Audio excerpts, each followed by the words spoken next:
Welcome to EPG Patishala. My name is Dugirala Vasanta. I am on the teaching faculty of the Department of Linguistics at Osmania University, Hyderabad. Today's lecture relates to course 10, module 30, the very last module of neurolinguistics, which is part of psychoneurolinguistics course. And I will be talking about neurolinguistics of bilingualism. The main objective of this lecture, to appreciate this, I want to say that we need to move away from knowledge base that is available in neurolinguistics today based on monolingualism or even bilingualism that is prevalent in the West, which is very different from the bi and the multilingualism that is there in our country. So, the main idea or the main purpose of this lecture is to discuss select cross-linguistic findings, so in relation to different aphasic syndromes, so which by drawing on languages which are very different from English are giving us new insights about brain language relationships which monolingual knowledge base was not able to explain. So, in the e-text connected to this module, I have listed a whole lot of research priorities in the context of India, which I am not going to repeat in this lecture. I suggest you go back to the e-text to look at those research that is particular to our country, that we need to pay attention. In fact, I engaged with this module and this topic because I wanted to identify certain research priorities for our country. So, you look at the list of research topics in the e-text. Let me start with saying some key points about neurolinguistics of bilingualism in relation to the West, especially US, because in Europe the multilingualism is slightly somewhat different from the US. Much discussion coming from the West and especially in the North American context, it surrounds the following notions. One is, what are all the various kinds of bilingualism? Okay, is it coordinate or is it subordinate or is it sequential or is it simultaneous or whatever, or recovery patterns. How do aphasic patients recover? Alright, or even localization and lateralization of language functions in bilinguals, or impact of bilingualism on assessment and rehabilitation issues. So, these are the only topics neurolinguistic research dealt with which is coming from the West. The underlying assumption of much of this research is that there is always one native language and it can be called L1, alright, and you go on to learn a second language very often through instruction, and that second language is never used as much as the first language. In other words, that the second language L2 is restricted to certain domains. Okay, these assumptions cannot be generalized to our country is what I am trying to press in this lecture, because in India, as all of you are aware, bilingualism is not sequential. It is not that all of us have one mother tongue and at the age of 15 or 20 we go and learn another language, a foreign language in a classroom. It is not at all sequential. It is simultaneous and it is societal. It is supported by the governments. Example, 3-language formula in schools. The moment we go to school at the age of 5 or 6, we have to learn English, we learn Hindi, we learn our language, state language, we learn 3 languages, those state supported. It is neighborhood bilingualism. We speak one language inside the house, the moment we go to play in the playground, we have other friends speaking other languages, so it is a neighborhood bilingualism. It is a grassroots bilingualism. What I mean by that term is, and it is not my term, several social linguists in the Indian context have talked about grassroots bilingualism. That is, you do not have to be highly literate to know 2 or 3 languages. Even the semi-literates and the illiterates in our country use 2 or 3 languages. They may not write, but they use. alright. So that's why it is grassroots bilingualism, alright. So there is no question of clear cut L1. Native language does not always dominate our use in different domains, alright. The more and more educated you are, English is dominating. Most of the time we are getting away speaking English. Where are we switching to our own languages? How many of us read newspapers every day in Indian languages? Right? You have to think about all that. So you can't have L1 and L2 clearly demarcated like the way they do it in the West. So these are some of the facts that also apply to aphasic patients. It's not only applied to normal people. Even after brain damage, the same facts you have to contend with. So neurolinguistics of bilingualism in India is different, and we need to understand how to characterize that.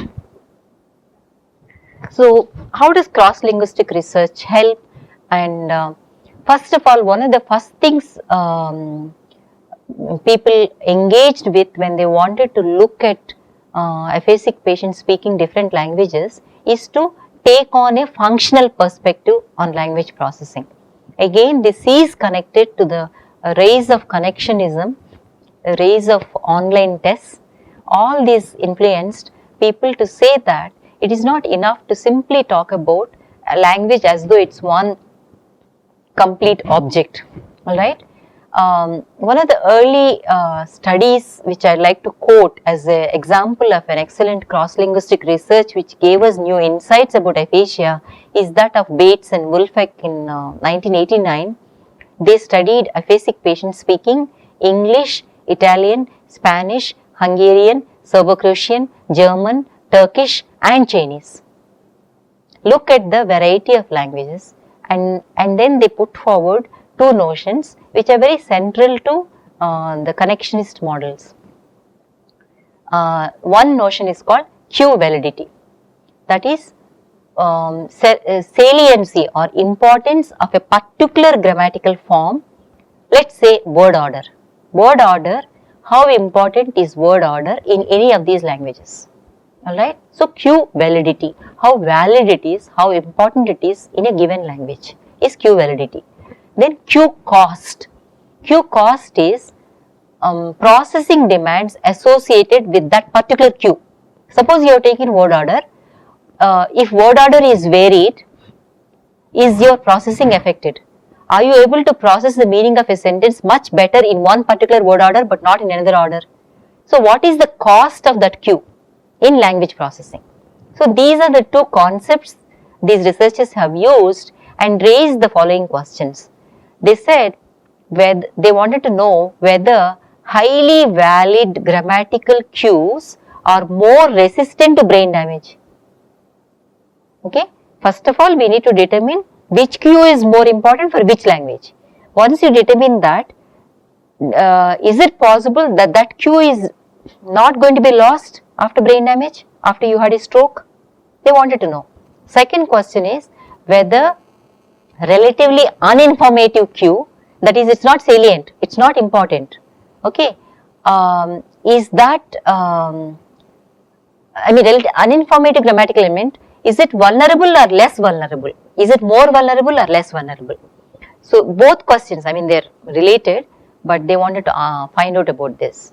So what they took a whole lot of patients with agrammatism and they said when you observe agrammatism, the way it manifests across these various languages, the definition that all the agrammatic speakers use telegraphic speech is wrong. It's not true. If you talk about English, yes, telegraphic speech. But if you go beyond English into other languages, it manifests differently. Also what they noted is the substitution errors that the agrammatics show, not only agrammatics, the substitution errors noted in so-called fluent and non-fluent aphasics are very similar in richly inflected languages. Please remember, many of our Indian languages are richly inflected. The noun agrees with the verb, right?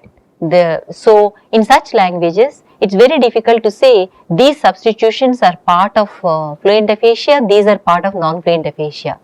So those categories themselves have to be questioned. Then they also noticed that non-canonical sentence types are more vulnerable to brain damage. So every language has, like say some of our languages are considered free word order languages. That is, we can have the verb in the final position or verb in the middle position, it doesn't matter. But it's not quite like that.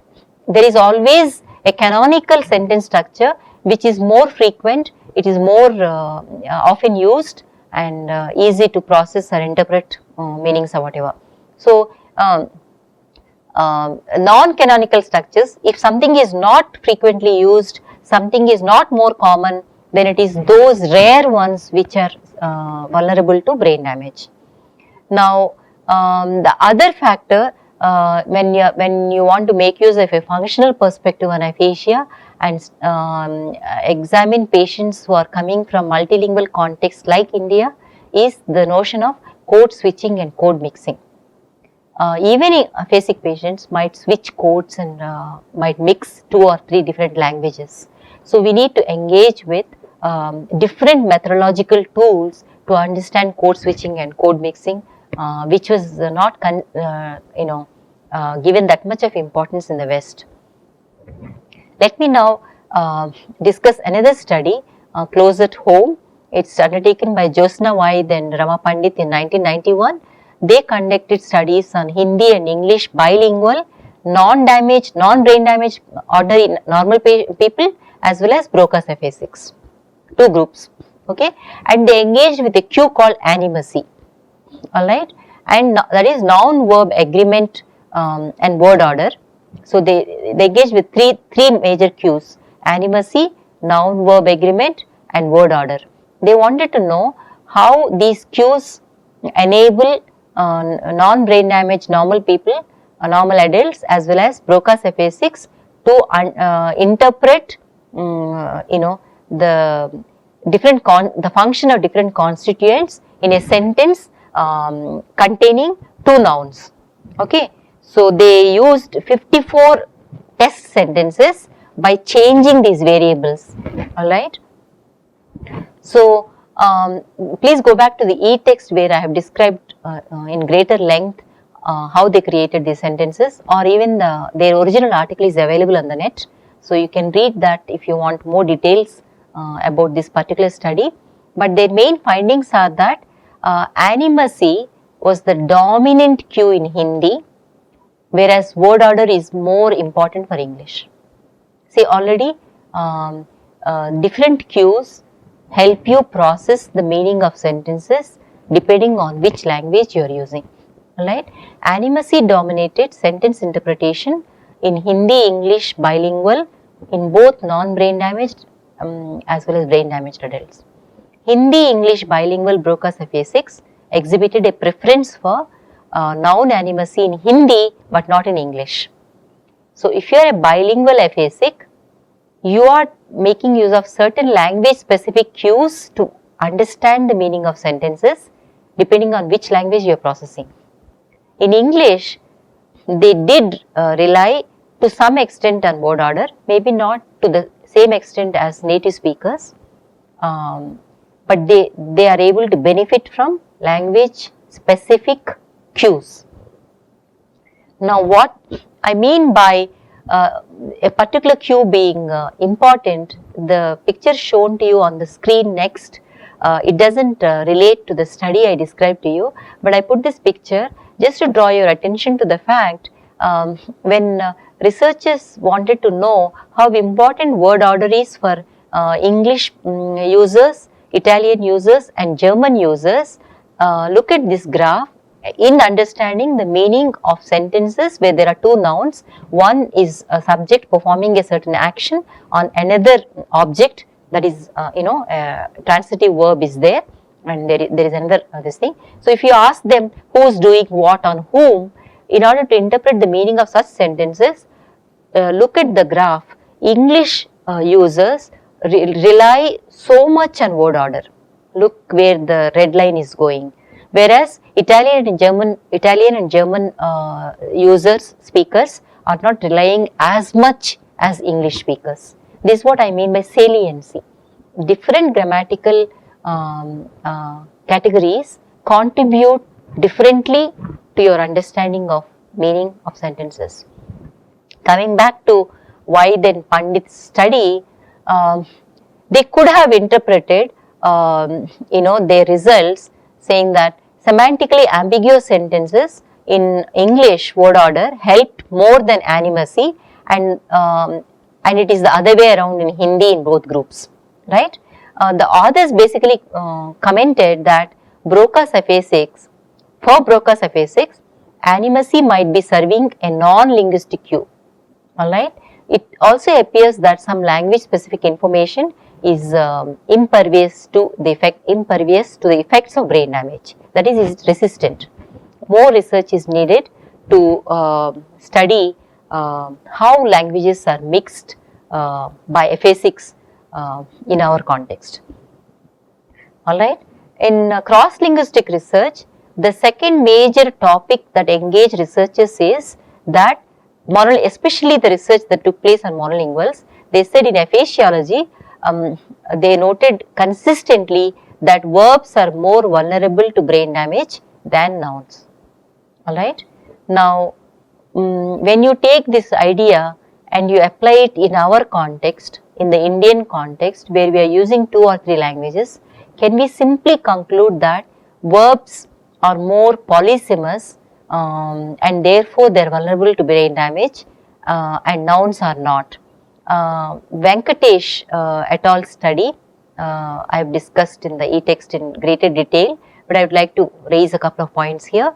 Venkatesh et al. Studied Hindi English users, again both non-brain damaged as well as aphasics, and they asked them to both produce as well as judge sentences in both these languages. And because they didn't want to conclude that it is verb polysemy which makes verbs more difficult. Is that true of Hindi is what they wanted to know.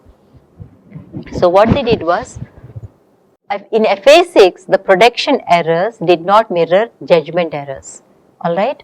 But both groups, non-brain damaged as well as patients, performed better in Hindi than in English. They noticed that the performance is in general better in Hindi than English, alright.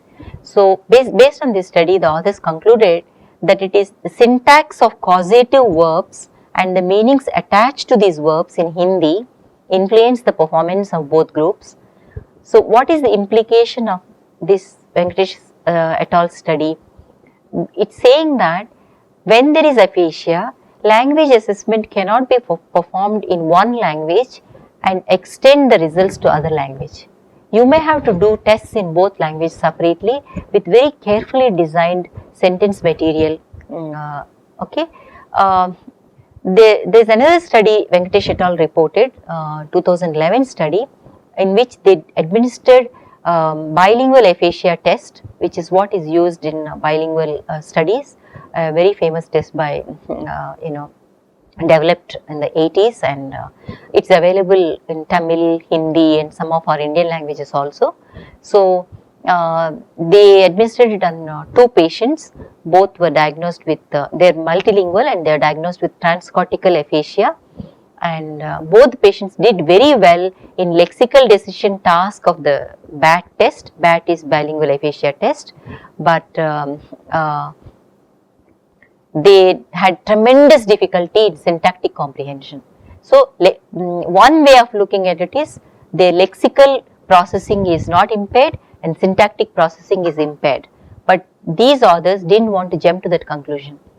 Instead, what they said is, we must look at closely at the syntax, how syntax works in Hindi, that there are overt case markers in Hindi which assign participant roles differently, which make it more transparent.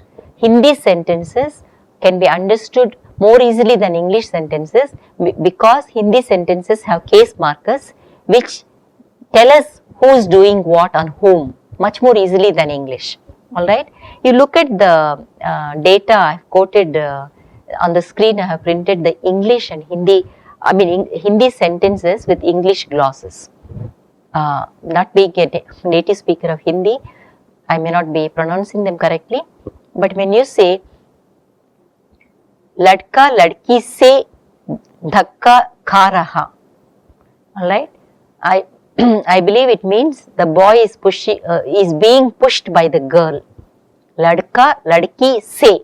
The moment you hear say, your brain interprets the meaning quickly.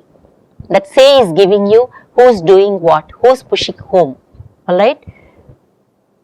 When you say the boy is being pushed by the girl, the kind of processing you have to engage, who's pushing whom, is the boy pushing the girl, girl pushing the boy. Both are possible. So you take a little longer. There is no cue here. Whereas Hindi is giving you a cue. That's what they are trying to say. Look at one more sentence. वो कुत्ता है जो बिल्ली को काटा रहा. Look at the bold of Jo and Co. Those markers which are printed in bold font are giving you cues to say it is the dog that is biting the cat, not the other way. Alright. So the point that is being made here is that different languages have different structures, giving some cues to the brain and helping process. They help in processing the meaning of the sentences differently. So, since bilingual aphasia test is available in some of the Indian languages like Tamil and Kannada and Hindi and all that, I think more research should take place. First of all, we need to also look at this test, how it is designed. It has 3 sections. In section 1, they ask detailed questions about language use history, which is very important. So, in this module, which is about the neurolinguistics of multilingualism, one point you must keep in mind is you must have a questionnaire and get data about which language is used in which domain using a questionnaire. Second section is about what is the nature of loss. Is it at the phonological level, or is it at different are they having more difficulty reading or writing or understanding or speaking sentences? So you have to use certain online tests or whatever it is to test the patterns of language disturbance. Third section is very important. Again, in this context, you have to have items which allow the participant, whether it is patient or non-brain damaged participant, to judge translation equivalence. You give a word and say, is this translation, is this the equivalent of this word? You have 2 words, are they both equivalent? Are they conveying equivalent meaning? You have to ask such things in, say, suppose Hindi and English. Alright. So that is the component which must be used. I have given a website. Please go on to this website. I think BAT test, some description about BAT test is available from this website. Read more about it. Try to design more tests in relation to Indian languages. So coming towards the end of my lecture, the question that we need to ask ourselves on this topic is, does brain damage affect control and not representations in bilinguals? Because there is a proposal made by one researcher called Abu Talebi in 2008 where he argued that the cortical network involved in learning first language relies on procedural memory and it adapts to accommodate the second language. So you have procedural memory in one part of the brain, it is involved in learning first language naturally. You have declarative memory in another part of the brain, it helps us learning second language somewhat differently. But when there is a brain damage, the L1 network can adapt L2 into it. Especially when you become proficient L2 user, the areas may collapse. There may be overlap of the cortical networks for both L1 and L2. Alright. So in individuals with bi and multilingualism, there are a number of ways a particular task can be performed. To understand the nature of adapted network, we need to apply variety of both online and offline measures of language. That is the final thing I wanted to say. Now, if you move from aphasia to dyslexia, of Hindi English bilinguals, the picture becomes extremely complex, because English makes use of the alphabetic system of writing system, and Hindi's Devanagari is semi-syllabic, that is, it draws some principles of alphabetic system and some from syllabic system. So the question of irregular words is very important for English, it is not very important for Hindi, and therefore the question of surface dyslexia may be there in English, but what sense can we make of surface dyslexia in Hindi? I am not sure. So when you have biscriptal, bilingual Hindi, English aphasics, how do we test them? Alright. So English based models of reading I have discussed in reading and writing modules, go back and read that. They pay more attention to obligatory influence of phonology, because in English you pay attention to individual letters and you convert the graphemes into phonemes. So phonology root is very important. But the script associated with Indian languages, they are more transparent than English.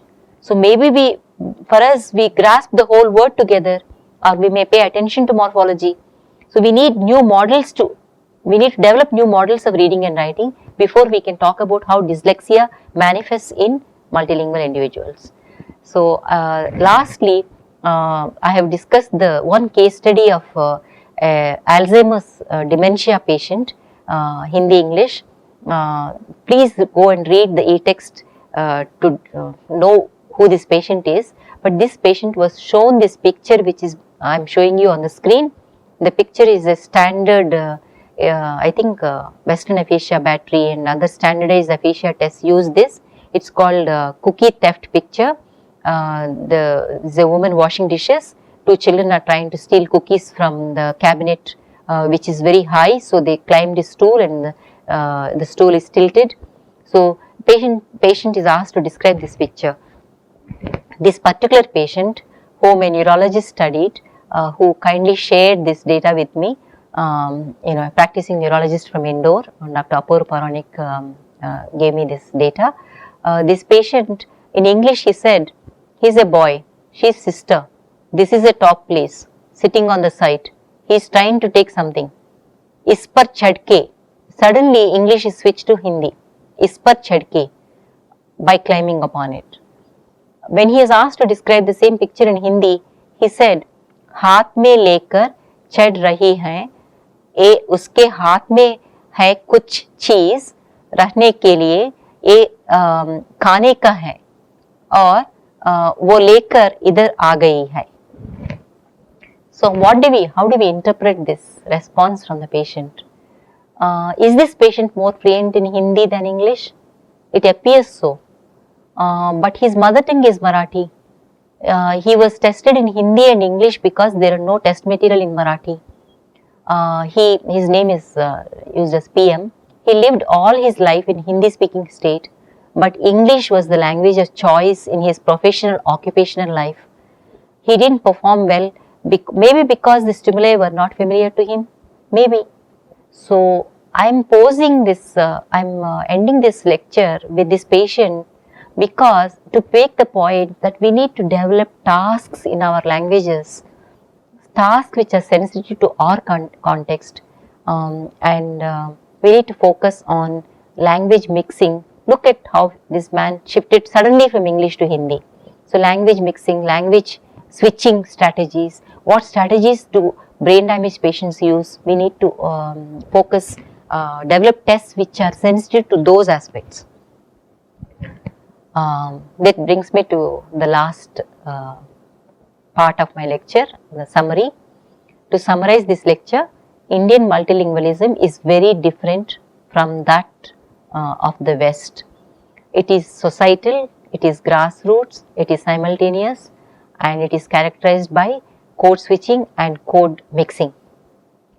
To understand the impact of multilingualism on brain damage, we need to engage with these specific aspects of Indian multilingualism in developing new tests, as well as in understanding the relation, how brain is managing these various languages, how after the brain damage the reorganization takes place in aphasic patients, and which cues are very salient, important in which language, does that saliency affects the recovery pattern, and does that knowledge tell us which language to work with in rehabilitation.